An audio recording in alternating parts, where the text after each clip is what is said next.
Hi, I'm Annie Botticelli, and this is the Storyteller Forecast for Gemini for January 2018. Go to my website, anniehelpsyou.com. Check out my Astrology Apprenticeship Program, which is enrolling starting in January.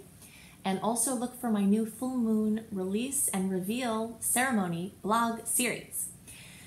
If you'd like more information about what's going on for your sign, go to cozybysweetstarlight.com, where I am now writing monthly horoscopes for each sign that are very succinct. Unlike my very in-depth videos, I focus on a different area of the chart that's being highlighted each month for your sign, so you can go to cozybysweetstarlight.com and check that out and also find other goodies there.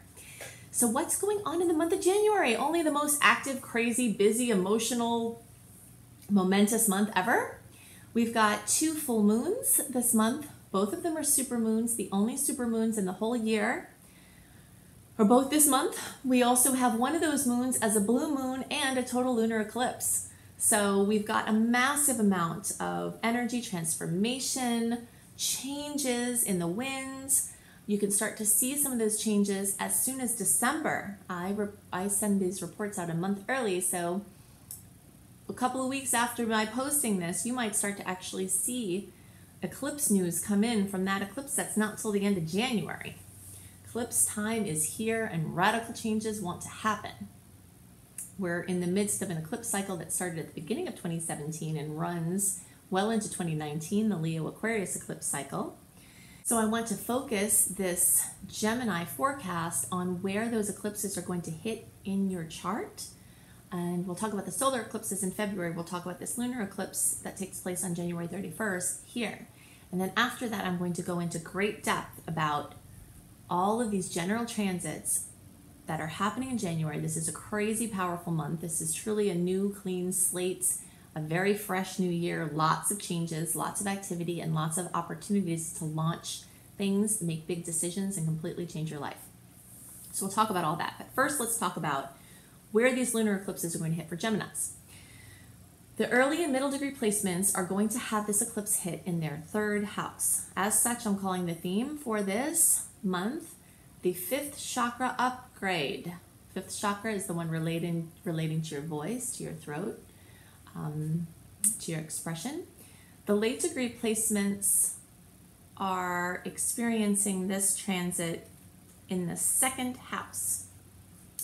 So for you, we have a little bit of a different focus. Not that the other things can't also make sense for you, but the eclipse itself, for most of you late degree placements, is going to occur in the 2nd house. So we'll talk about that.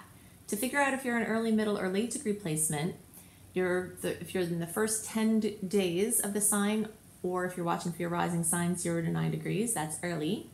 If you're in the second 10 days of the sign, or from 10 to 19 degrees for your rising sign, you're middle. And if you're in the last 10 days of the sign, or 20 to 29 degrees, you're in the late degree placement. This way you can figure out where you are in this. When we have a lunar eclipse, we're talking about closings, endings, things coming to fruition, things bumping out into the light, being revealed.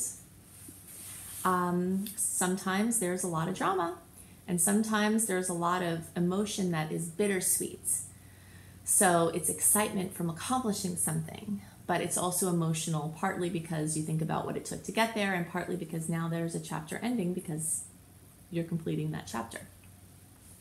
So this does promise to be a very emotional month. Even amidst these very reserved Capricorn energies, we've got just a massive amount of emotion coming from these moons and from other placements that are rolling through. So you can expect, you early and middle and possibly some late degree placements can expect drama, bittersweet coming to completion or fruition, things coming to an end, chapters closing, things being brought up into the light, surprises that were under the surface coming out, or things being launched in the area of your 3rd house. So this has to do with your siblings. This can do with cousins, aunts, uncles.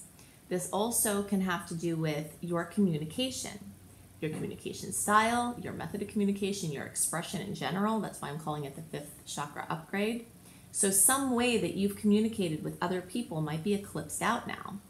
And I'm going to hold the vision that that's for the better. if you focus on trying to create win-win outcomes with your communication, then that can help you with this eclipse cycle, because we have woven into our patterns of communication so much that we picked up from our parents and from our upbringing. So the way we say things, maybe it's not what we say, but how we say it, can have an effect on people. Does have an effect on other people, including ourselves. Our nervous systems. This is the study of general semantics. General semantics is a study of how words and the way we say words actually affects the nervous system, the effects on the nervous system it has. So we are holding powerful things in place with our speech patterns, with our communication. And if we want things to change, the solution might be into changing how we say things, having an awareness of how we say things. There's an amazing book, it's one of my favorite books to recommend, called Nonviolent Communication by Marshall Rosenberg. And if you really feel like people are coming at you with attacks, or you're accused of the same, or either way there's something that goes on where people aren't hearing you or you're not understanding other people, taking this time to use this energy to end an old way of communicating is really effective. There might be some of you that have this occur or manifest through the destruction, disappearance, or otherwise dissolution of your communication devices. If that's the case, then at least you've got a great month for getting new ones. Sometimes when we have pressure on communication devices, astrologically, it's not always the best time to get a new one, but especially like the 6th and after, and definitely the 12th and after. And there are some nice times around this, between the 6th and 9th, but then the Mercury shadow period passes after the 12th. So there's amazing open time to get a new car, which is also under this 3rd house because it's transportation, to get a new phone, to upgrade a communications package. So your mobility might also be affected here. Many people, you've been listening to my reports for a while, or if you listen to your rising and your sun, you might have heard me talk about when a lunar eclipse occurs in the 3rd house, you have to be more careful when you're driving or riding your bike or walking. Texting while driving is a really bad idea. It's not a good idea for anybody to do at any time. But if you're engaging in this habit or other habits while you're driving or walking, or texting while you're walking, or texting while you're biking, or anything, do yourself a favor and stop doing that, especially now, because there's more pressure on your mobility when there's a lunar eclipse in this sector. And it can render you more immobile, either through an issue with your car or an issue to you physically that can make you be less mobile. So paying more attention about your physical body and how it's moving, and your vehicles or your modes of transportation. Also something that I learned through when I had this eclipse cycle running through my 3rd house was that it does put pressure on your car. I had 3 events occur when I had this eclipse cycle, and nothing like that had happened before or after, where my car was hit by someone who ran a red light because they were sleeping from behind and the whole back was smashed in. A tree limb fell on my windshield, and then a window that I went to open with the motor, the button, shattered when I opened it. All those 3 things happened within a very short amount of time when the lunar eclipses were occurring, when the lunar eclipse was occurring in my 3rd house. So what I learned from that is that if you're doing something like parking under a tree where it can snow sometimes and the snow branch, a snowy branch can break down, think about that. Don't do that. Add some more prudence around these things.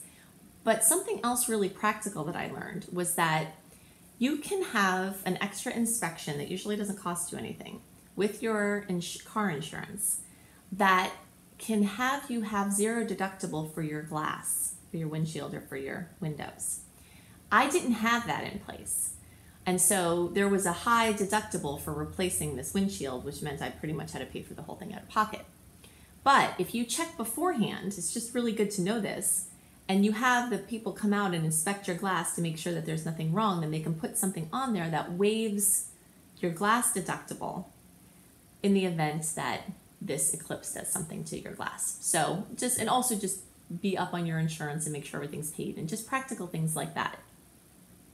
And just be more focused. When you get in the car, wait a minute before, a couple of seconds before you back up. Get your thoughts, get centered. If you're at a stoplight, wait that extra second, even if the person behind you is irritated and honking about it, for someone to pass. Just things like that carry more weight at this period of time. So those are the things that are most on my mind for the third house. Now, for your late degree placements, you are likely to have these effects in your second house, which means that your finances might be affected.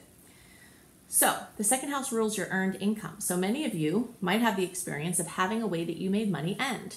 Maybe it's because you left someplace voluntarily. Maybe you purposely did this. Maybe you wanted it, or maybe you didn't. But it looks like for many of you, some ending comes to how you're making money. And it could be an ending of a source of income. But you don't have to worry, because when we open up for the next solar eclipse cycle, which is, just in a couple of weeks after this eclipse, the energy of new income comes in through different types of sources, through collaborative sources and shared sources, etc. So you don't have to worry if that's starting to end. Something else will open up. It's just a shifting around of how you make money. It's also a shifting around of your value system. So some way that you spent money, some way that you saw money or saw yourself making money could be ending. And also something like an expensive item you have could be under pressure. So again, with the insurance and care with your extra expensive items, just take more care with your items. So those are the things most on my mind for Gemini. Now I want to go into this very in-depth discussion about why January is so important, what dates to note, what energies will be occurring, how to best use them, and how to place January in the scheme of the whole year so you can get your plan together to maximize your year. So the theme for the month of January for all signs is once in a blue moon. This is such a power-packed month. It is so crazy. I hope that I can do it justice. There are so many things to talk about. And one of those things is a blue moon, which also happens to be a supermoon, which also happens to be a total lunar eclipse. So we'll get to that. But there are a lot of things about this month that are so important to know. The first piece of information is that this month will truly be like a clean slate and a launching pad as we think of a new year to be. Many Januaries in recent times, if you've been listening to my reports for years, you've heard me talking about this very often. Many Januaries are covered in a Mercury or another personal planet retrograde. And so we start out this new year with everyone expecting there to be this burst of new energy. But when there's the shroud in retrograde, it doesn't work that way. So this year is actually energetically new and open. It is completely free and clear of personal planet retrogrades after January 12th. We are still in the shadow period for Mercury retrograde that happened in December. But once we get up to January 12th, that shadow is completely past. And even in the days leading up to the 12th, there's still so much energy for moving forward. This period of time between January 12th and March 9th is very critical to understand in the scheme of the year. January is one of the 3 months, well, it's actually January, February, up through March 9th, where you don't have any personal planets retrograde. Personal planets are the ones closest to us. So the ones that go retrograde are Mercury, Venus, and Mars. When one of those planets are retrograde, we're in a phase of going backwards and inwards. Okay, so kind of the tide is coming in. Okay, the emotional tides are coming in. Everything is going inward. We don't want to launch our boat off of an island when the tide is coming in. Okay, that's why I spend so much time helping you understand these energies. So between March and throughout the rest of the whole 2018, we have Mercury, Mars, then Mercury and Venus and Mercury 3 times being retrograde. So if you're planning on getting something out there, I'm going to light a little fire under your butt, or big fire under your butt. If you are intuitively drawn that now could be the time for you and that this is making sense with your being, it feels right, take advantage of this open launch pad between January, February, and into March. So even though the shadow period doesn't end until January 12th, there are amazing dates within, like from the 6th through the 9th especially. I'll go into more details about that. That if you're feeling really ready to start pushing some things out, then that would be great. Okay, so now we understand that January is my favorite month of the year for launching things, for pushing things out, for starting things, for making new decisions, for, doing big things. It's also one of the only months in the year that the tides energetically are not coming in. So that's the first thing to know. The second thing to know is that we have 2 full moons this month. This is going to be a very emotional month, for better and worse. Sometimes emotions are high because something is awesome, like this full moon that we start out with. We start the year out with January 1st or 2nd, depending on your time zone. We start out the year with a full moon in Cancer. So that brings fullness, completion, fruition to everything with home, family, maternal energies, mothers, mothering, houses,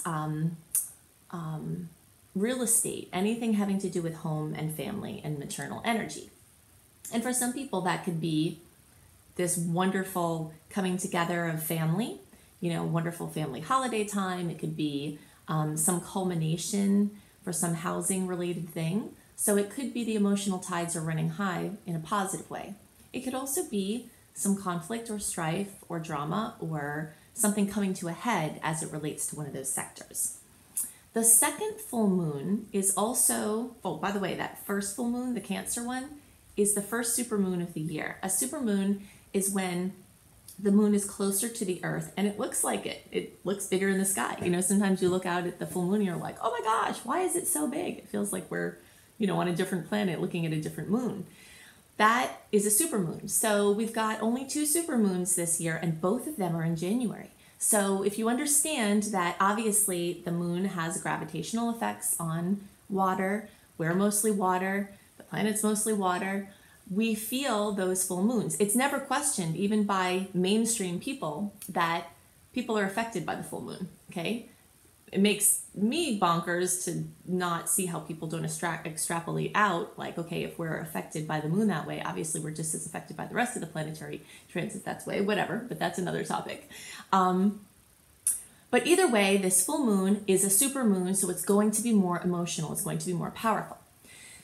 The second full moon of the month, which is called a blue moon, and it's also a super moon. So we have 2 super moons in the year. We have 2 super moons in January. We have 2 full moons in January, and they're both these crazy, powerful moons. And the second one on the 31st is this full moon in Leo, which is also a total lunar eclipse, which is visible throughout a lot of the world. Pretty much everyone in the United States will have some view of this. Lots of Northeast Europe, Asia, Australia, Russia. There are many places in the world that will actually see this total lunar eclipse. So a blue moon has different definitions depending on who you ask. But one of the definitions is that there's a second full moon in a calendar month. All right, so that's the definition we're using here. Also, sometimes when there's a second full moon in a sign, that would be a blue moon.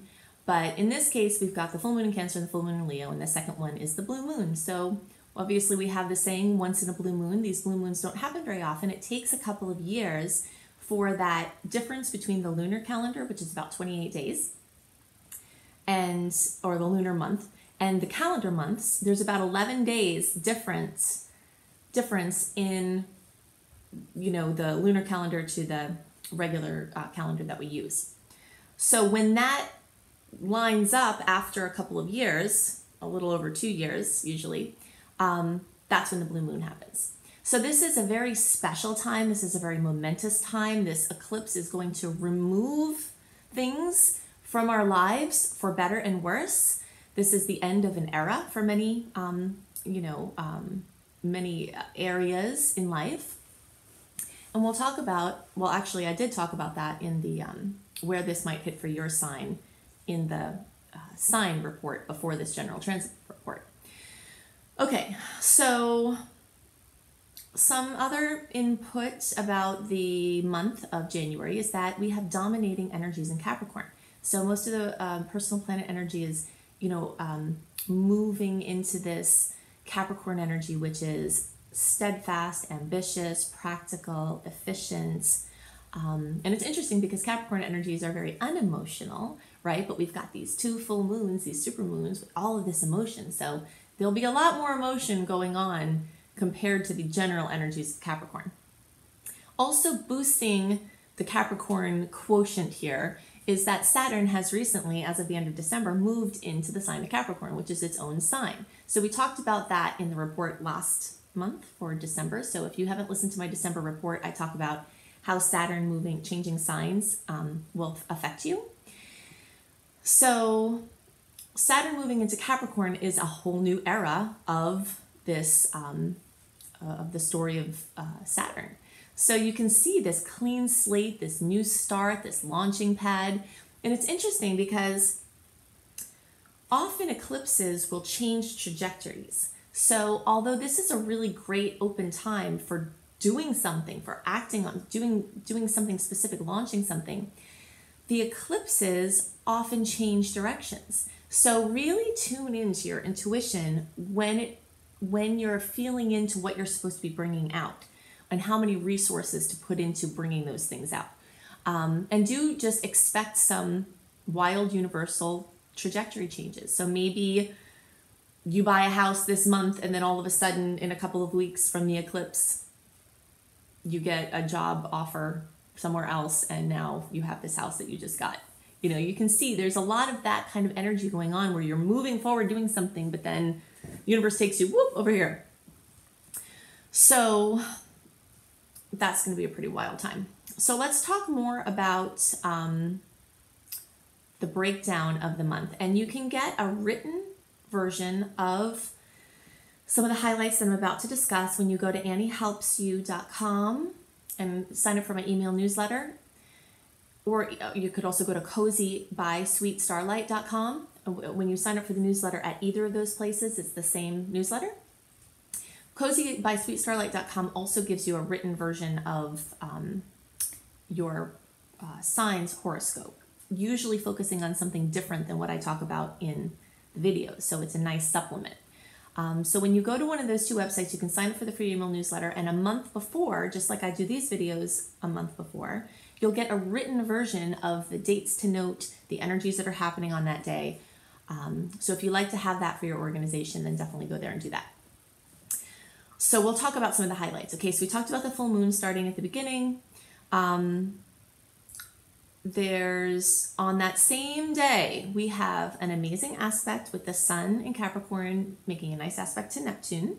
And this is a transit that heightens intuitive sensitivities. It's dreamtime insights can be accentuated at this time. It's just a nice dreamy transit. So that's happening at the same time as this supermoon, full moon in Cancer. The other aspect that's happening on January 2nd is Uranus is going direct. Whenever a planet goes direct, there's always there's awkwardness. It's like when you're going to make a U-turn, you have to slow down and you have to going again and you have to get up to speed, and it's just very awkward. But this sleeping giant Uranus, the bringer of change, which eclipses always remind me of the energy of Uranus because they bring things out of the blue and they just kind of have sudden endings, sudden beginnings. And Uranus is very much like that. So now with Uranus awakening, there's this, it's the bringer of swift and radical change, and it's sort of getting its footing again. So expect things that have been working in the backdrop to really start pushing forward with this energy. Then on January 3rd, there's a beautiful aspect with Venus in Capricorn and Neptune. And this is a sweet romantic aspect. It's their idealism blends beautifully with practicalism, and it's just a nice blending of opposites in a harmonious way. On January 6th, we have Mercury making a beautiful aspect with Uranus in Aries, and this often brings exciting news or innovative ideas. This is going to be a month full of news. News is going to come in from all kinds of different transits, for better and worse. Lots of surprises. So when Mercury and Uranus combine, this is a really good time to do technology related things.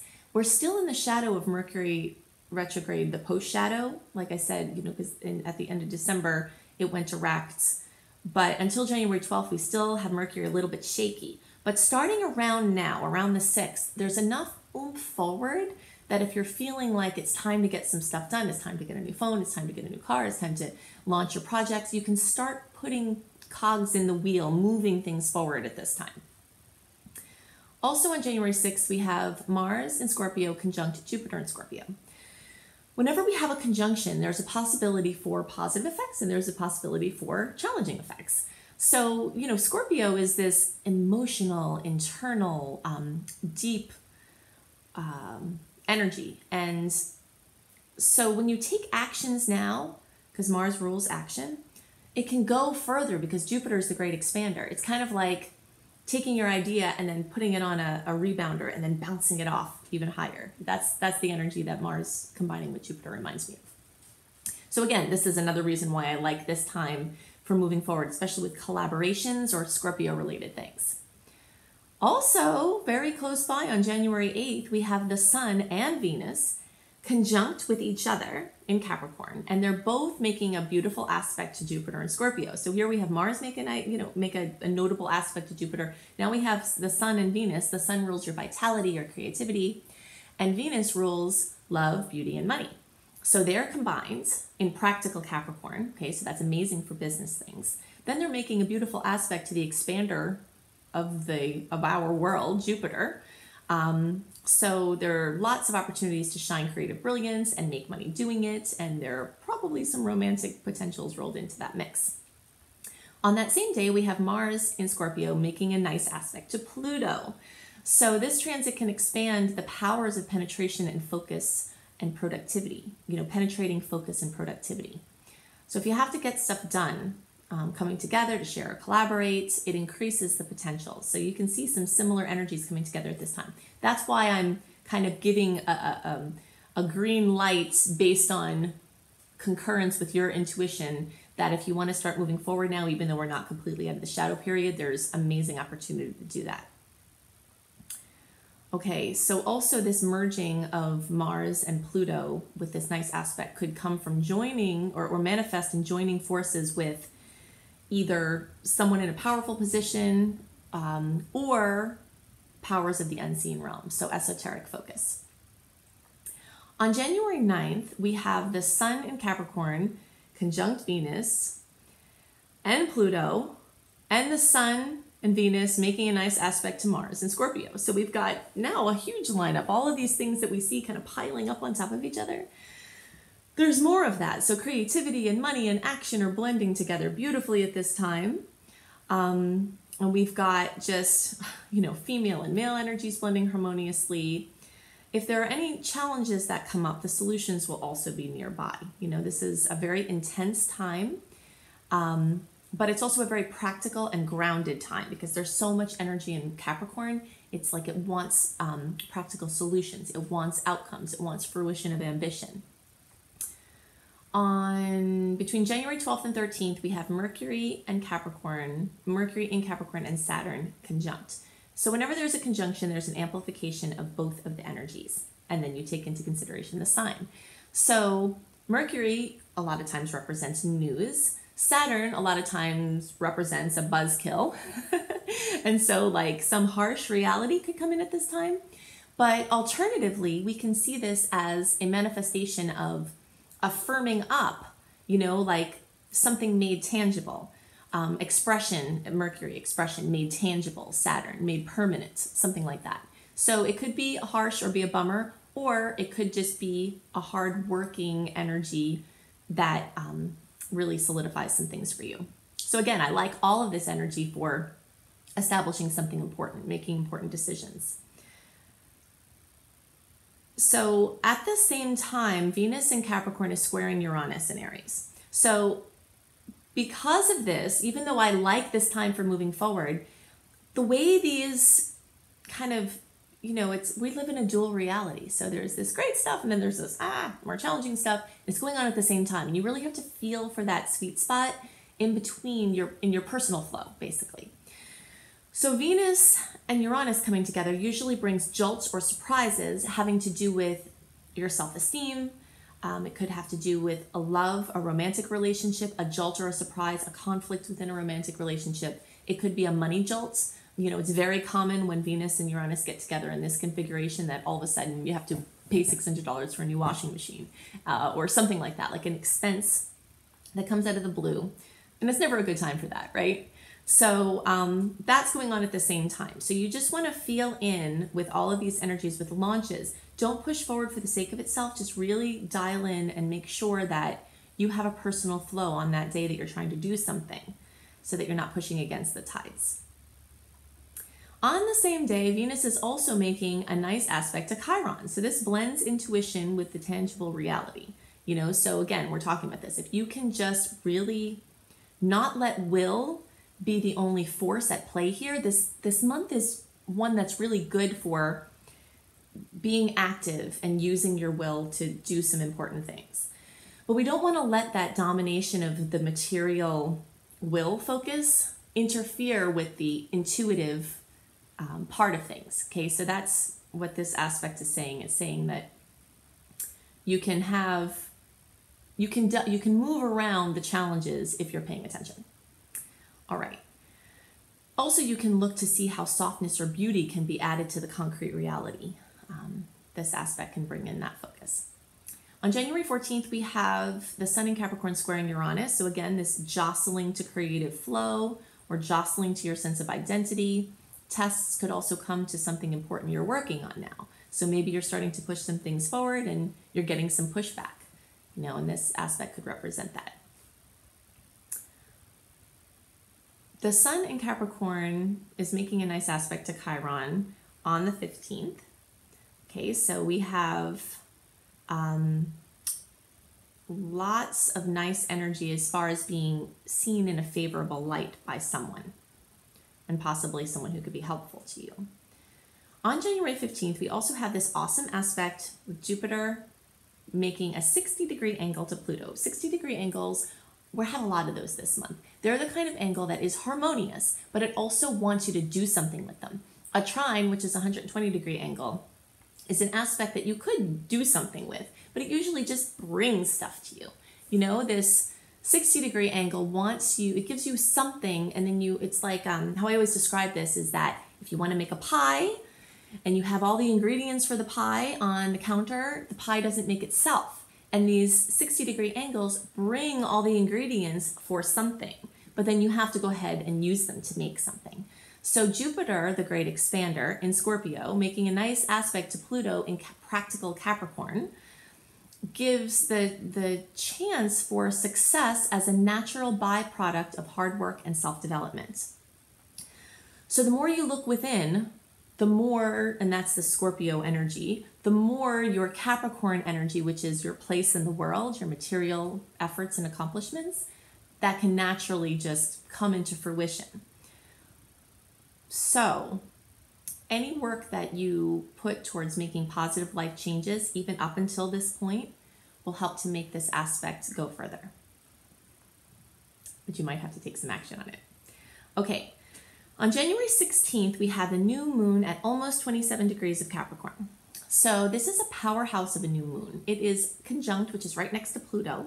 Okay, so it's also right next to Venus, so that brings powerful transformation potentials, especially as it relates to self-esteem or money or romance. There's also a 60-degree angle to Jupiter, which expands the awesome potentials much further, but again, there might be an action required. Then there's a nice aspect, a 60-degree angle to Mars, which brings power into action. And then there's a nice aspect to Chiron, which brings great potentials to be, again, seen in a positive light by people who could be assistive to you or people whose opinions matter to you. And possibly could promote your work or what you're trying to do. So there's all these really good aspects with the new moon. And then, of course, there's that one little wild card, which is Uranus. And so the new moon is also squaring Uranus, which brings this uncomfortable wild card into this otherwise perfect mix. So just look out for that little dinger. On January 18th, we have a beautiful aspect with Mars and Chiron, and this can bring major power to look for meaning and solutions and the chance for powerful and permanent healing of a fractured reality. Okay, so Chiron represents this fractured reality, this woundedness, this issue that is a plague for us. And when Mars comes together, again, Mars rules action. When Mars comes into the mix in this nice aspect trine, it gives this chance for the powerful and permanent healing.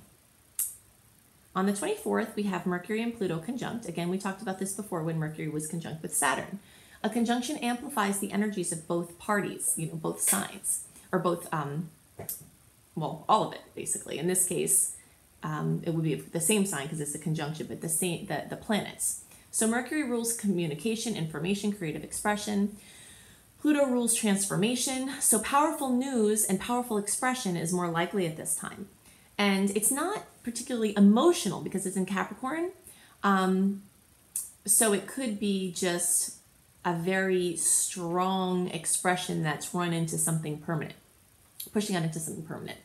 You see me using the word permanent a lot this month. That's because the energy of Capricorn is one of permanence. It's something that you're building. It's something that you're growing. It's something that is material. And there's just so much energy of the immaterial blending with the material. So that's why you keep hearing me use that word this month. So this is an amazing energy for important business and other moves. And it's really supportive of rightly placed ambition. Okay, the reason why we say rightly placed is because with Pluto, Pluto rules power. And not everybody, or no, I mean, really all humans sometimes don't use their power in the right way, right? This is a human issue that we're working on. So the more you can use your power in the right way, when you have aspects like this, the more it's supported for positive outcomes that are free from negative karma. On the 25th, we have Mercury and Capricorn making a beautiful aspect, again, a 60-degree angle that requires some action, to Jupiter in Scorpio. So this combination can bring a greatly expanded reverberation of your voice. So whether it's written or spoken or whatever your medium is, Mercury ruling your expression and Jupiter ruling this expansion, you have this resounding effect. So it's magical for really being heard, especially by someone in a position to assist or collaborate. And you'll hear this theme again and again this month too. All of this energy in Scorpio, Jupiter and Scorpio making aspects with all of these planets, that's the energy of someone assisting you, someone being in the perfect place to assist you, or you being in the perfect place to assist someone else. It favors collaboration. Between the 27th and the 28th, Mercury in Capricorn is making a square to Uranus. So this transit can increase the likelihood for surprising and stressful news, but some softness or ultimate healing outcomes are also increased because Mercury is also making a nice aspect to Chiron at the same time. So this sweet aspect to Chiron can soften this a little bit, but we have quite a few jolts this month with Uranus where it's like, up, surprise news, up, surprise things going on, money, up, surprise, and then we have the eclipses, which often bring the big surprises. So speaking of the devil or the angel, however you want to look at this, the full moon, the super moon in Leo at 11 degrees of Leo. Also a lunar eclipse, total lunar eclipse, can bring notable completion, culmination, fruition, or drama in the houses that it occurs in for you, which we talked about in the individual sign report. But the general closure, drama, culmination, fruition, completion for everyone is occurring in the energy of Leo. And Leo has to do with children. It has to do with creative projects. It has to do with romance, romantic partners. It could be a permanent partner, but sometimes it could be just someone more casually, romantically that you're together with. This also is any creative project, and it also can rule addictions. So something is coming to a close. So this is an amazing time to kick a bad habit. This is an amazing time to end a project. And you see how nicely this full moon goes with this theme of getting your things out into the world. We're in this open window to push things out. And here this eclipse is coming, bringing an end to something. So many people are going to have a creative project come to a close and be birthed, and then they're on to the next thing or the next level of that thing.